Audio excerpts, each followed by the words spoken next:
La mañana es tranquila y dorada. Un sacerdote se encuentra en la puerta oriental del templo y observa cómo el sol asoma por la cresta del Monte de los Olivos. Lo ha hecho miles de veces. Conoce el ángulo exacto en el que la primera luz incide sobre la fachada dorada, la forma en que ilumina el mármol, la forma en que toda la montaña se convierte, por un momento imposible, en algo que parece arder desde dentro. Inspira. Incienso. El murmullo sordo de las oraciones que se eleva desde los atrios exteriores. Más abajo, el sonido de una ciudad que despierta al ritmo cotidiano de la fe. Es la primavera del año 70. Y este hombre no sabe, no puede saber, que está contemplando por última vez el edificio más magnífico de la faz de la tierra. Dentro de 5 meses, cada piedra que ves a la luz del amanecer será ceniza, escombros, o estará esparcida por el suelo de una procesión triunfal romana a más de 3.000 kilómetros de distancia. Dentro de 5 meses, la ciudad que fue el centro de una civilización durante 1000 años será un cráter humeante, con sus calles llenas de cadáveres y sus murallas derribadas por las mismas legiones que en su día creyeron que nunca lograrían derribarlas. 100 millones de personas, que vivirían durante los 2 milenios siguientes, se verían moldeadas de formas que nunca eligieron, por lo que ocurra aquí, en esta ciudad, en este año. Esta no es solo la historia de un asedio, es la historia de cómo el mundo se acabó para un pueblo, y de cómo, de manera imposible, obstinada, en contra de todos los precedentes de la historia, se negaron a desaparecer. Para entender cómo cayó Jerusalén, primero tenemos que entender qué era Jerusalén. Y para entender eso, tenemos que empezar no por los romanos, ni por los celotes, ni siquiera por la guerra en sí. Tenemos que empezar por el edificio que se encuentra en el centro de todo. Hay una frase conservada en el Talmud, ese antiguo compendio de la ley y la memoria judías, que te deja sin palabras al leerla. Quien no haya visto el templo de Herodes, dice, nunca ha visto un edificio hermoso en su vida. Reflexiona sobre lo que significa esa frase. Los rabinos que la escribieron habían visto Roma, habían paseado por el foro, contemplado el panteón, se habían detenido ante las grandes arenas del imperio en el apogeo absoluto de su ambición arquitectónica. Y aún así, cuando buscaban una medida de belleza suprema, el templo era la respuesta. Herodes el Grande, cruel, brillante, paranoico, implacable, comenzó su gran renovación alrededor del año 20 a.C. No era un hombre dado a las medias tintas. Arrasó la cima de la colina y luego construyó una plataforma de relleno artificial sostenida por muros de contención de una escala asombrosa. Las piedras de los cimientos pesaban cientos de toneladas, algunas más de 400. El resultado fue una plataforma de 35 acres, más grande que 24 campos de fútbol americano, colocados uno al lado del otro, casi 10 veces el tamaño de la Plaza de San Pedro en Roma, el complejo religioso más grande de toda la tierra. Por encima de la plataforma, elevándose 15 pisos hacia el cielo de Judea, el propio templo. Mármol blanco tallado en múltiples colores que creaba, en palabras de Josefo, el efecto visual de olas moviéndose sobre el agua. La fachada estaba recubierta de láminas de oro macizo. Al amanecer, la luz reflejada era tan intensa que los peregrinos que se acercaban desde el este tenían que apartar la mirada. Sobre la entrada al santuario interior colgaba una vid dorada, a tamaño real, con racimos de uvas de la altura de un hombre. Una ofrenda votiva construida a lo largo de décadas, hoja a hoja, racimo a racimo, entregada por familias que deseaban dejar algo de sí mismas en la casa de Dios. 10.000 trabajadores y 1.000 sacerdotes especialmente formados construyeron esta obra a lo largo de 80 años. Pero el templo era más que un hermoso edificio. Era el eje alrededor del cual giraba toda una civilización. Para entrar en los patios interiores, había que atravesar una balaustrada de piedra con inscripciones a intervalos regulares, tanto en griego como en latín. Un anuncio al mundo. Josefo transcribió las palabras: ningún extranjero traspasará esta barrera. Quien sea sorprendido infringiendo esta norma será responsable de su propia muerte. Sin ambigüedades, sin suavizaciones diplomáticas. Esta era la frontera entre el mundo ordinario y el mundo donde vivía Dios. Y las personas que la custodiaban entendían, con absoluta convicción, que lo que había detrás merecía la pena morir por ello. ¿Hasta qué punto era firme esa convicción? Piensa en esto. En el año 4 a.C., en los últimos años del reinado de Herodes, un grupo de jóvenes trepó por la fachada del templo al amparo de la oscuridad. Se dejó caer por unas cuerdas de hierro hasta llegar al gran águila dorada que Herodes había instalado sobre la entrada principal, un símbolo romano, una imagen tallada, una ofensa contra la ley judía, y la derribaron a hachazos. Los capturaron. Herodes los mandó quemar vivos, y esos jóvenes fueron a la muerte en un estado de alegría visible. Habían destruido un símbolo romano en la fachada de la casa de Dios. Eso fue suficiente. Recordad a esos jóvenes. Recordad ese águila en llamas. Porque el fuego que consumió el templo 74 años después fue, en un sentido profundo, un fuego que se había estado gestando desde el momento en que aquel pájaro dorado fue clavado en la piedra. La tensión entre lo que era este lugar y lo que Roma necesitaba que fuera, esa tensión nunca se resolvió. Se acumuló y acabaría consumiéndolo todo. Lo que impidió que esa tensión estallara durante un siglo fue un frágil acuerdo de tolerancia calculada. Desde que Pompeyo entró por las puertas de la ciudad en el año 63 a.C., los gobernadores romanos habían aprendido, en su mayoría, a sortear las sensibilidades religiosas judías. El sistema de sacrificios del templo continuó. Los estandartes militares romanos se mantuvieron fuera de las murallas de la ciudad. Era la tolerancia de los poderosos hacia aquellos a quienes habían conquistado. Nunca cálida, nunca igualitaria, pero funcional. Y bajo esa tolerancia, Jerusalén había construido algo extraordinario.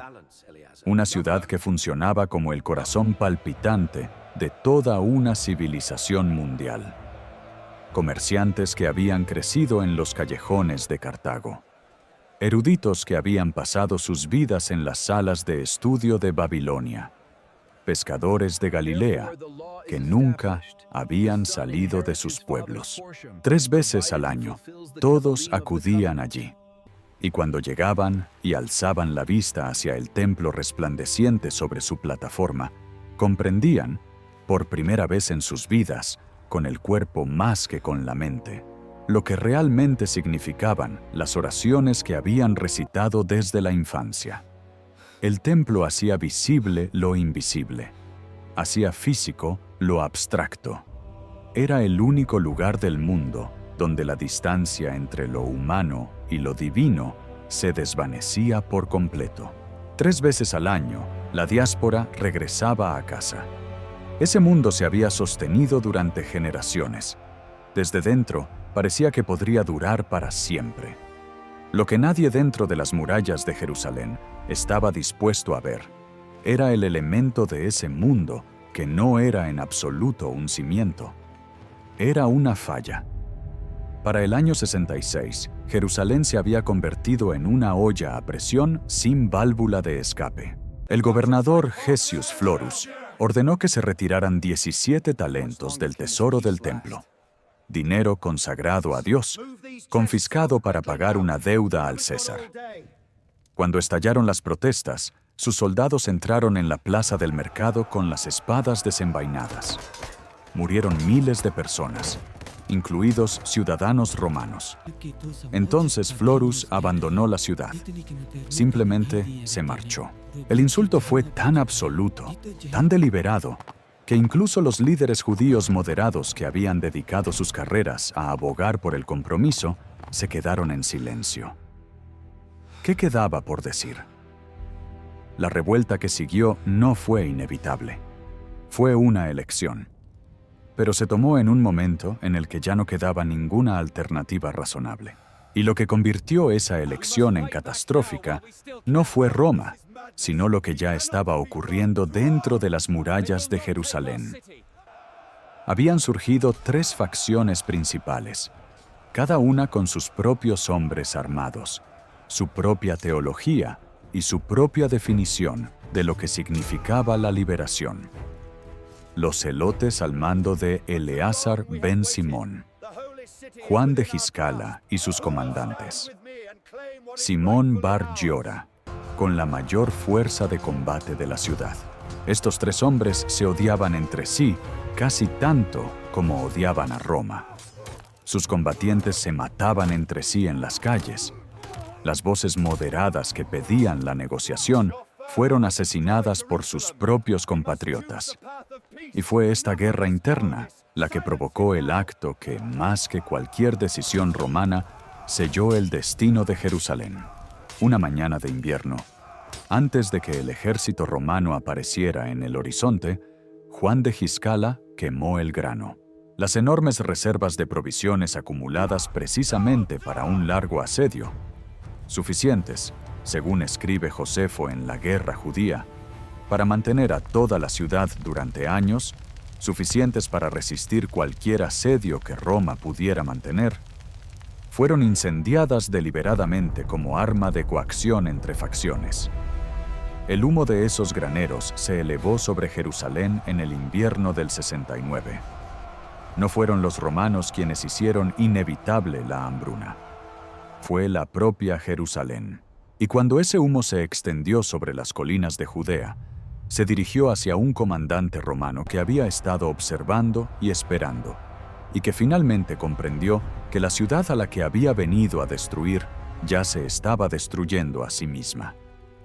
Ese comandante estaba a punto de recibir sus órdenes, pero antes de que llegara, ocurrió algo más que cambió por completo el rumbo de la guerra.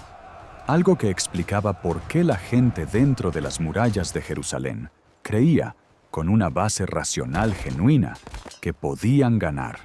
4 años antes, en el año 66 d.C., una fuerza rebelde judía había tendido una emboscada a la 12ª legión, la Legio Tontose Fulminata, una de las legiones orientales de Roma curtidas en 1000 batallas, en los pasos montañosos de Judea. No se habían limitado a repelerla, la habían derrotado por completo, matando a miles de soldados romanos y capturando el estandarte del águila de la legión, el símbolo sagrado del honor militar romano, aquello por lo que se suponía que una legión debía morir antes de rendirse.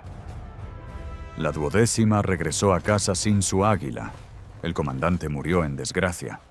La noticia se extendió por todas las comunidades judías del mundo mediterráneo. Así pues, cuando Tito llegó a las puertas de Jerusalén en la primavera del año 70, la gente que se encontraba dentro no eran simplemente fanáticos aferrados a una esperanza imposible. Habían visto cómo una legión romana era derrotada. Tenían pruebas de que Dios, o la geografía, o el valor, o una combinación de los 3, podía hacer retroceder al ejército romano. Su resistencia no era una ilusión. Fue un trágico error de cálculo basado en una sola batalla que había sido la excepción y no la regla. Y esa distinción entre ilusión y trágico error de cálculo es la diferencia entre una historia que menosprecia a los muertos y una historia que los honra.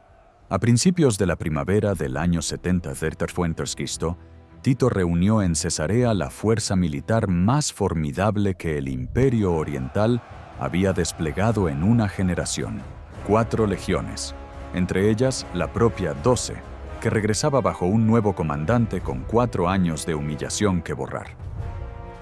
Entre 60 y 70 mil soldados en total, con torres de asedio, arietes y artillería capaz de lanzar piedras de 40 kilogramos con precisión mecánica. Tenía 30 años, y lo que tenía que demostrar era lo siguiente. Su padre, Vespasiano, se había hecho con el trono imperial en medio del caos de la guerra civil. Lo había conseguido no por linaje, sino gracias a la lealtad de las legiones orientales, en una dinastía que aún no se había ganado su legitimidad a los ojos de Roma.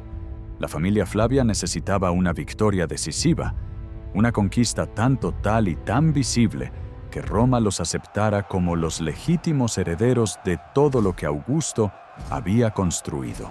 Jerusalén fue esa victoria. Tito no llegó a Judea simplemente como general. Llegó como un hombre cuya posición de su familia en la historia dependía de lo que lograra tras esos muros.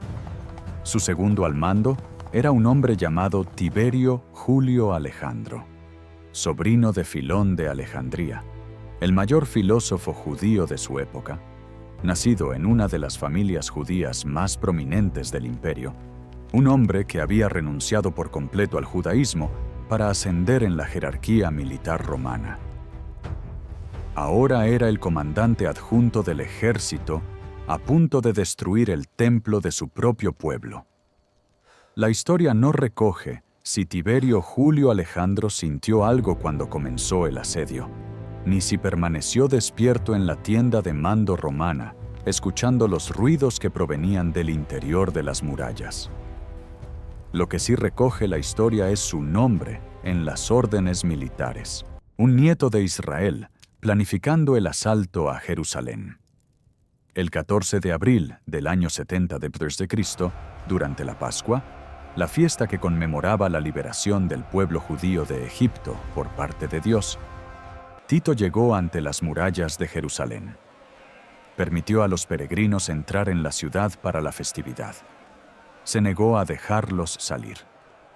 Cada peregrino que atravesaba aquellas puertas para celebrar se convertía en una persona más a la que la ciudad no podía alimentar. La población de Jerusalén se duplicó, quizás se triplicó, mientras que el suministro de alimentos se mantuvo constante. Los romanos actuaron con la paciencia de una civilización que había construido un imperio sin aceptar jamás la derrota. Durante las 2 primeras semanas, establecieron sus campamentos en las colinas circundantes. La 10ª legión en el Monte de los Olivos, justo al otro lado del Valle del Cedrón, desde el Monte del Templo, lo suficientemente cerca como para que los defensores de las murallas pudieran ver a los soldados comiendo sus raciones matutinas. 3 legiones se desplegaron a lo largo del norte y el noroeste, donde los barrancos cedían y las murallas quedaban más expuestas. Entonces Tito ordenó el cerco, un muro de madera y tierra de 8 kilómetros, construido completamente alrededor de Jerusalén, sellando cada salida, cada sendero de cabras, cada hueco en las colinas.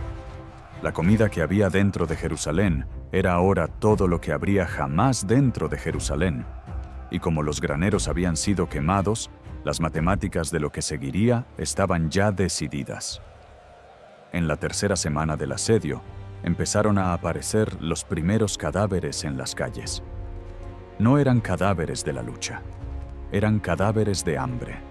Los ricos compraban comida a precios que les despojaban de todo lo que poseían. Luego ya no había nada que comprar. Cada noche, unas figuras se escabullían de la ciudad a través de grietas en las murallas, buscando en los valles de abajo raíces, restos, cualquier cosa. Los soldados romanos los capturaban. Y Tito, con la esperanza de quebrantar la voluntad de los defensores mediante el horror visible, ordenó que los cautivos fueran crucificados en las laderas que rodeaban la ciudad, a la vista de las murallas. Los soldados competían por clavar a sus víctimas en diferentes posiciones, hasta 500 personas al día. Tantas que Josefo escribe que se quedaron sin madera, y las colinas alrededor de Jerusalén se quedaron sin árboles. Los defensores de las murallas observaban cada mañana cómo se izaban nuevas cruces. No abrían las puertas, porque abrir las puertas significaba entregar el templo a un ejército romano que lo convertiría en un monumento al poder imperial. Y tras el águila en llamas, tras la plata del tesoro robada, tras todo lo que Florus había hecho, la rendición parecía peor que la muerte. Esa convicción, real, merecida y profundamente humana, fue lo que mantuvo a Jerusalén, luchando más allá de cualquier límite racional de supervivencia. Para la sexta semana, los arietes habían abierto la primera brecha en la muralla exterior norte. Los combatientes judíos se precipitaron a través de la abertura y hicieron retroceder a los romanos, sellando la brecha con escombros y aguantando una semana más. Pero cada defensa costaba hombres que no podían reemplazar, y el hambre estaba sustituyendo a esos hombres por silencio. A principios de julio, la fortaleza de Antonia, la gran estructura que dominaba el monte del templo desde el noroeste, cayó en una incursión nocturna. 24 soldados romanos treparon por sus murallas mientras los guardias celotes dormían. Mataron a los centinelas y tocaron la trompeta antes de que la fuerza principal irrumpiera en el interior. La guarnición, convencida de que se enfrentaba a miles de enemigos, huyó hacia el recinto del templo. Con la fortaleza de Antonia tomada, los atrios exteriores del propio templo quedaron expuestos a un asalto directo por primera vez. Y la caída de la Antonia tuvo una consecuencia que ningún cálculo militar había previsto.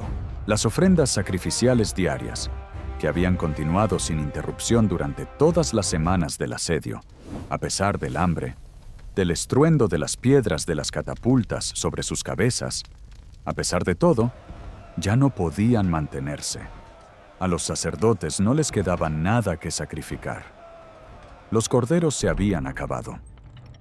El grano para las ofrendas de comida era ceniza en un almacén quemado. Por primera vez en la memoria viva, quizás por primera vez en siglos, el altar permanecía vacío al amanecer. El silencio, donde antes había habido oraciones, se cernió sobre la ciudad como un segundo asedio. No fueron las grietas en las murallas lo que rompió algo irreemplazable en el pueblo de Jerusalén.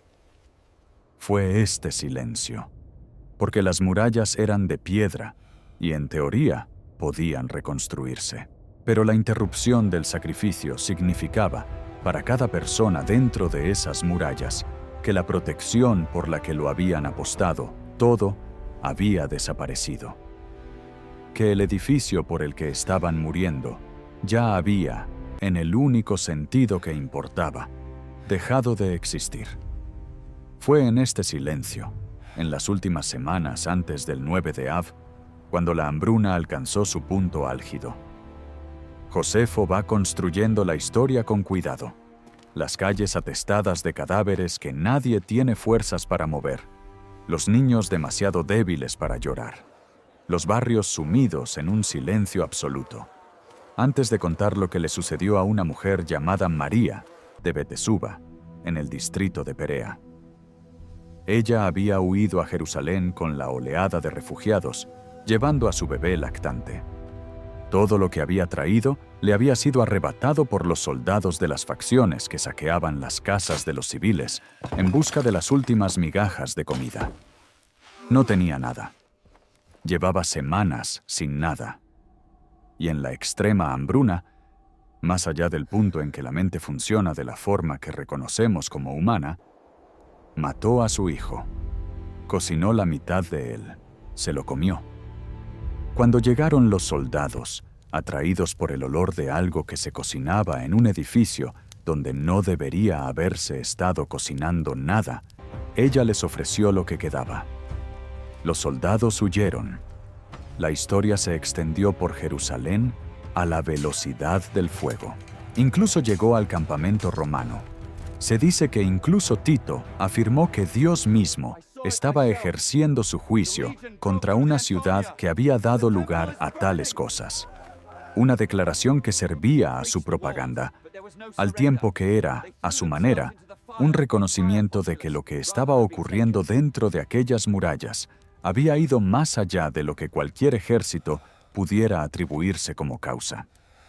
La hambruna que se abrió paso hasta aquella habitación de Betesuba había sido encendida, recordemos, por los hombres que quemaron el grano.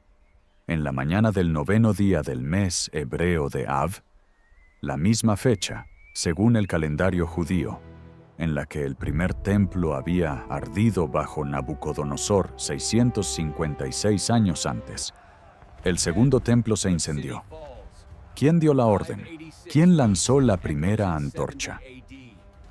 Josefo, que se encontraba en el campamento romano observando lo que sucedía, afirma que Tito quería preservar el templo, que un soldado, actuando bajo lo que Josefo denomina furia divina, lanzó una antorcha encendida a través de una ventana dorada sin haber recibido órdenes, y que el fuego se propagó antes de que nadie pudiera detenerlo.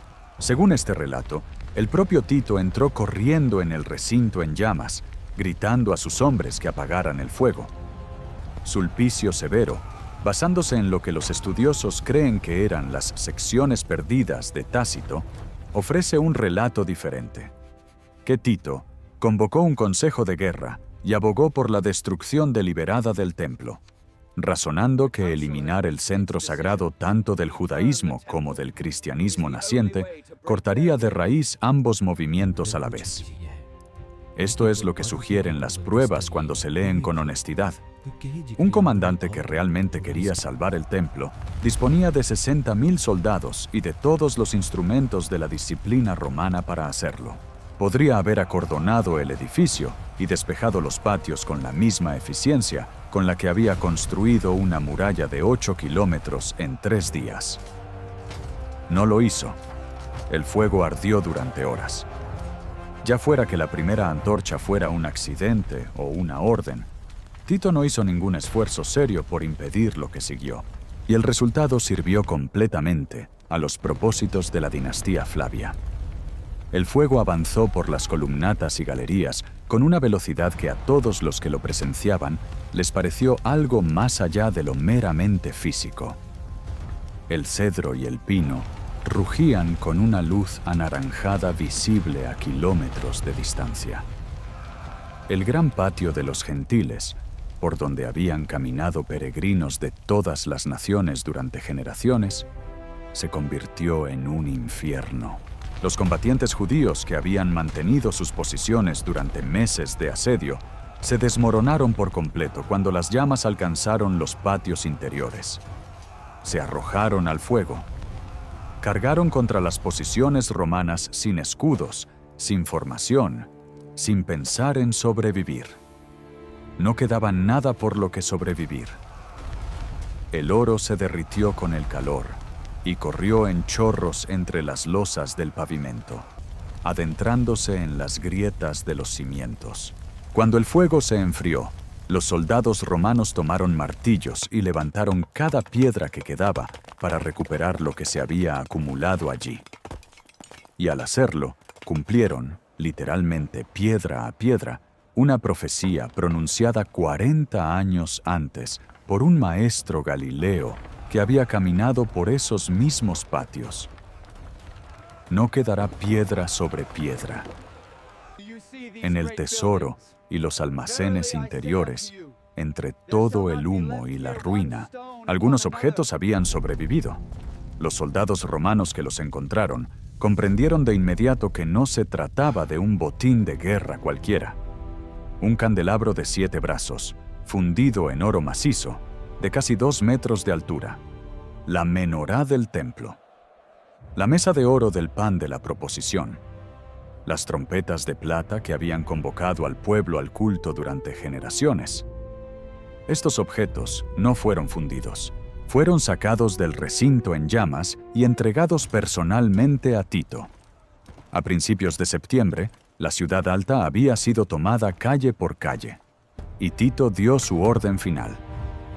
Jerusalén debía ser demolida por completo. Los ingenieros recorrieron la ciudad. derribando las murallas hilada por hilada, quemando lo que se pudiera quemar. A lo largo de la muralla sur del monte del templo, las enormes piedras del revestimiento exterior fueron empujadas desde lo alto de la plataforma. Bloques que pesaban decenas de toneladas, cayendo sobre la calle por la que los peregrinos habían caminado durante generaciones.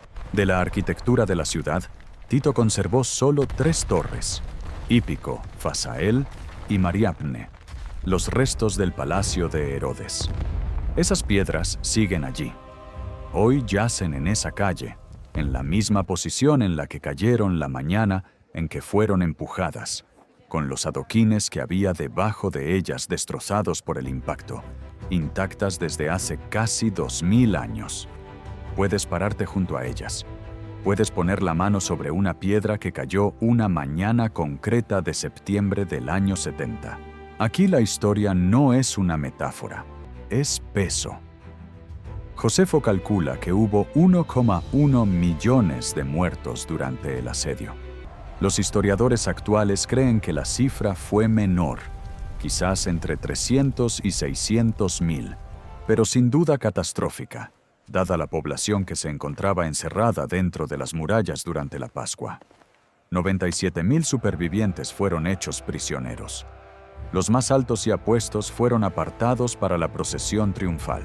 El resto fue vendido como esclavos, enviado a las minas egipcias u obligado a luchar en las arenas de gladiadores por todo el imperio. Mientras esos 97.000 eran conducidos encadenados, Roma ya preparaba las flores. En la primavera del año 71, más de 300.000 espectadores se agolpaban a lo largo del recorrido del desfile triunfal. Vespasiano y Tito aparecieron al amanecer ataviados con túnicas de púrpura y oro. Unos andamios de varios pisos mostraban escenas de la campaña en oro, marfil y tapices. Jerusalén en llamas, las murallas derribadas, las legiones victoriosas. El rugido de la multitud era incesante. Luego llegaron los prisioneros. Miles de ellos, encadenados, avanzando al ritmo de la procesión. Al final de la fila caminaban Juan de Giscala y Simón Bar Giora, los hombres que habían comandado la defensa de Jerusalén. Juan fue condenado a cadena perpetua. Simón fue conducido al lugar de ejecución al final de la vía sacra y asesinado mientras la multitud aplaudía. Y detrás de los prisioneros venía el botín, llevado a hombros por los soldados, elevándose por encima de todos los demás objetos de la procesión, reflejando el sol matutino romano en sus 7 brazos de oro macizo, la menorá del templo. El candelabro que había ardido en el lugar santísimo, el objeto que representaba, más que cualquier otra cosa en el mundo físico, la presencia de Dios entre el pueblo judío. Piensa por un momento en lo que significaba ver cómo transportaban ese objeto por las calles de Roma. No aquí, en Jerusalén, donde ya había sido destruido, sino en Alejandría, donde 100.000 judíos escucharon la noticia que llegaba en barco. En Antioquía, donde las familias judías habían vivido durante generaciones. En Babilonia, donde las grandes academias habían mantenido el estudio de la Torá durante siglos. La menorá no era simplemente preciosa, era la luz que ardía en la casa de Dios. Y ahora la hacían desfilar por una ciudad pagana como prueba de que la casa de Dios había quedado reducida a un trofeo, de que la presencia de Dios, si es que existía, había sido llevada a la punta de una espada romana. Para todos los judíos vivos en el año 71, en todas las ciudades del mundo conocido, aquella procesión no era un espectáculo. Era una herida infligida desde a más de 3.000 kilómetros de distancia. Era Roma diciendo, con absoluta claridad: vuestro Dios vive ahora en nuestro templo de la paz. La menorá fue colocada en el templo de la paz, el gran depósito de Vespasiano de objetos sagrados conquistados, y en el arco de mármol que Tito erigió en el año 81 d.C., En el panel tallado en el interior del pasadizo, su imagen quedó congelada para siempre. Soldados romanos sacando la menorá de Jerusalén, para ponerla en manos de un imperio que creía haber vencido. Ese arco sigue en pie hoy en día en el Foro Romano. Se puede pasar por debajo. La menorá sigue allí, llevada por soldados que llevan muertos 2000 años, en una procesión por una ciudad que ya no existe tal y como ellos la conocieron, celebrando una victoria sobre un pueblo que sigue aquí. La historia rara vez nos ofrece el momento exacto en que un mundo termina y otro comienza. En la destrucción de Jerusalén, sí lo hace. Antes del año 70, el judaísmo era una religión organizada en torno a una única ubicación física: el templo, el altar, el sistema de sacrificios, el sumo sacerdocio. Se accedía a Dios a través del fuego, la sangre y el incienso en un lugar específico en las colinas de Judea. Sin el templo, la cuestión no era logística, era existencial. ¿Qué es esta fe si no es este edificio? El hombre que respondió a esa pregunta había escapado de Jerusalén en un ataúd. Se llamaba Yohanan ben Zakkai, el principal maestro fariseo de su generación. Él vio, antes de que casi nadie más se atreviera a verlo, que Jerusalén iba a caer. Comprendió que los líderes de las facciones nunca permitirían una rendición negociada, y captó algo que ningún comandante militar dentro de las murallas parecía capaz de comprender: que si el templo ardía y no existía ninguna estructura alternativa que perpetuara la tradición, el judaísmo no solo perdería un edificio, perdería la razón para seguir existiendo como civilización coherente. Según el relato del Talmud en el Tratado Gittin, Ben Zakkai fingió su propia muerte. Sus discípulos lo sacaron de Jerusalén en una camilla fúnebre, pasando por los puestos de control de los celotes que ejecutaban a cualquiera que sugiriera la rendición, a través de las puertas, hasta las líneas romanas. Lo llevaron ante Vespasiano y pidió algo tan modesto que al general más poderoso del Imperio Oriental le resultó fácil conceder. No pidió la seguridad de Jerusalén, no pidió el templo, pidió la pequeña ciudad costera de Yafne y a sus maestros. Pidió un lugar donde pensar. Vespasiano se lo concedió. En Yafne, en los años inmediatamente posteriores a la destrucción, Yohanan ben Zakkai y sus discípulos hicieron algo que nunca se había hecho antes en la historia de la religión. Reconstruyeron toda una civilización a partir de los escombros de su centro sagrado, utilizando únicamente las palabras. Los sacrificios que se realizaban en el altar del templo fueron sustituidos por oraciones. Los rituales sacerdotales fueron sustituidos por actos de estudio y bondad amorosa. La peregrinación física a Jerusalén 3 veces al año fue sustituida por volverse hacia Jerusalén en oración, 3 veces al día, desde cualquier lugar del mundo en el que te encontraras. El judaísmo pasó de ser una religión de lugar a una religión de texto. Una civilización que había estado arraigada en una montaña concreta de una ciudad concreta se volvió portátil. Podía llevarse a cualquier parte. Podía sobrevivir a cualquier cosa. Roma destruyó un edificio. Y al hacerlo, sin quererlo, obligó al judaísmo a volverse indestructible.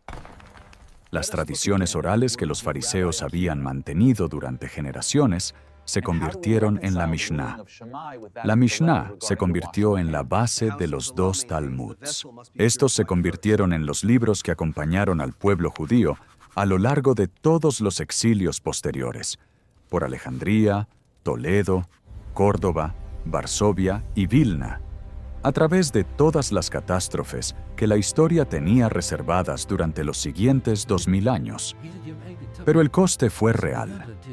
Los saduceos, cuya identidad se basaba por completo en el servicio del templo y el sumo sacerdocio, dejaron de existir como fuerza cohesionada. Su razón de ser se había esfumado.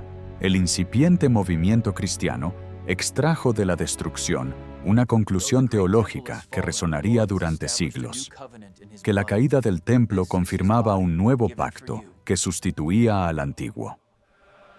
Lo que había sido una disputa familiar se convirtió en una separación definitiva. Dos religiones, nacidas de las mismas raíces, se distanciaron para siempre a la sombra de la misma catástrofe, y la propia tierra fue borrada. Tras la revuelta de Bar Kokhba, entre los años 132 y 135 d.C., un último y desesperado intento por recuperar lo perdido, el emperador Adriano rebautizó Judea como Siria Palestina y reconstruyó Jerusalén como Aelia Capitolina, una ciudad romana dedicada a Júpiter. Construyó un templo a los dioses romanos sobre las ruinas del judío. Prohibió a todos los judíos entrar bajo pena de muerte. El propio nombre de Judea, 1000 años de identidad comprimidos en 5 letras, fue borrado del mapa. La diáspora que siempre había existido en los márgenes de la vida judía se convirtió en la historia completa. Seguiría siendo la historia completa durante 19 siglos. Hay un día que aún celebran los judíos de todo el mundo, en el que la gente se reúne en las sinagogas, donde las luces se atenúan y se sienta en el suelo. No comen, no beben. Un lector abre el libro de las Lamentaciones y comienza a cantar. Una melodía diferente a cualquier otra en la tradición litúrgica judía, a medio camino entre el dolor y la resistencia, en una tonalidad menor que parece no tener fondo, ni resolución, ni nota final que libere al oyente de lo que vino antes. La congregación se sienta en el suelo y escucha, y el sonido llena la sala a oscuras, y lleva llenando salas como esta desde hace casi 2000 años. El día se llama Tisha B'Av, el 9 de Avuere, la misma fecha en la que ardió el primer templo en el año 586 a.C., la misma fecha en la que ardió el segundo templo en el año 70 de Chemosam, la misma fecha en la que cayó la fortaleza de Betar en el año 135 de Sorsampa Sotocristo, causando la muerte de cientos de miles de personas. La misma fecha, según el calendario hebreo, en la que se inició la primera cruzada, se inició en 1096, comenzando con masacres de comunidades judías a lo largo del Rin. La misma fecha en la que, en 1492, se ordenó a los judíos de España que abandonaran todo lo que habían construido a lo largo de 700 años y se marcharan. Algunas fechas se convierten en el lugar donde un pueblo deposita todo lo que ha sobrevivido. El 9 de Av es ese lugar. Lleva acumulando el peso de la catástrofe desde hace 2500 años y sigue acumulándolo. Nuevos lamentos añadidos a la liturgia tras el Holocausto y ahora tras el 7 de octubre de 2023. En el barrio judío de la ciudad vieja de Jerusalén, hoy en día se puede bajar a una excavación conocida como el Barrio Herodiano y caminar sobre un suelo de mosaico que data del siglo I. En la estratigrafía de la pared que se encuentra a tu lado, se puede ver la capa exacta de ceniza del incendio romano del año 70 de Tásor de Cristo, conservada en la tierra precisamente donde cayó, intacta durante 2 milenios. Y fuera, a lo largo del muro sur del monte del templo, las grandes piedras que los romanos empujaron desde lo alto de la plataforma siguen yaciendo en la calle, justo debajo de ellas, aplastando el pavimento. Exactamente donde cayeron, la huella física de una sola mañana de septiembre del año 70, dejada al aire libre para que la vea cualquiera que pase por allí.